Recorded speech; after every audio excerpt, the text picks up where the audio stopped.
Deuteronomy chapter 31. When Moses had finished giving these instructions to all the people of Israel, he said, I am now 120 years old, and I am no longer able to lead you. The Lord has told me, you will not cross the Jordan River, but the Lord your God himself will cross over ahead of you. He will destroy the nations living there, and you will take possession of their land. Joshua will lead you across the river, just as the Lord promised. The Lord will destroy the nations living in the land, just as he destroyed Sihon and Og, the kings of the Amorites. The Lord will hand over to you the people who live there, and you must deal with them as I have commanded you. So be strong and courageous. Do not be afraid, and do not panic before them, for the Lord your God will personally go ahead of you. He will neither fail you nor abandon you. Then Moses called for Joshua, and as all Israel watched, he said to him, Be strong and courageous, for you will lead these people into the land that the Lord swore to their ancestors he would give them. You are the one who will divide it among them as their grants of land. Do not be afraid or discouraged, for the Lord will personally go ahead of you. He will be with you. He will neither fail you nor abandon you. So Moses wrote this entire body of instruction in a book and gave it to the priests who carried the ark of the Lord's covenant, and to the elders of Israel. Then Moses gave them this command. At the end of every 7th year, the year of release, during the festival of shelters, you must read this book of instruction to all the people of Israel when they assemble before the Lord your God at the place he chooses. Call them all together, men, women, children, and the foreigners living in your towns, so they may hear this book of instruction and learn to fear the Lord your God and carefully obey all the terms of these instructions.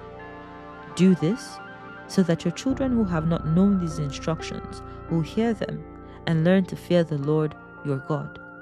Do this as long as you live in the land you are crossing the Jordan to occupy. Then the Lord said to Moses, The time has come for you to die. Call Joshua and present yourselves at the tabernacle, so I may commission him there. So Moses and Joshua went and presented themselves at the tabernacle. And the Lord appeared to them in a pillar of cloud that stood at the entrance to the sacred tent. The Lord said to Moses, You are about to die and join your ancestors. After you are gone, these people will begin to worship foreign gods, the gods of the land where they are going. They will abandon me and break my covenant that I have made with them. Then my anger will blaze forth against them. I will abandon them, hiding my face from them, and they will be devoured. Terrible trouble will come down on them, and on that day they will say, These disasters have come down on us because the Lord is no longer among us. At that time I will hide my face from them on account of all the evil they commit by worshipping other gods. So write down the words of this song and teach it to the people of Israel. Help them learn it, so it may serve as a witness for me against them. For I will bring them into the land I swore to give their ancestors, a land flowing with milk and honey. There they will become prosperous, eat all the food they want, and become fat. But they will begin to worship other gods. They will despise me and break my covenant. And when great disasters come down on them, this song will stand as evidence against them, for it will never be forgotten by their descendants.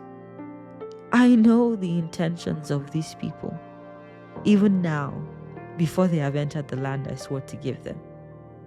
So that very day, Moses wrote down the words of the song and taught it to the Israelites. Then the Lord commissioned Joshua, son of Nun, with these words, Be strong and courageous, if you must bring the people of Israel into the land I swore to give them.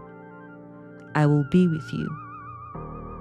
When Moses had finished writing this entire body of instruction in a book, he gave this command to the Levites who carried the ark of the Lord's covenant.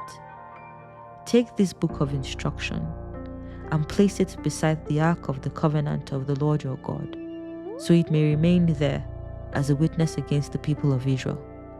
For I know how rebellious and stubborn you are.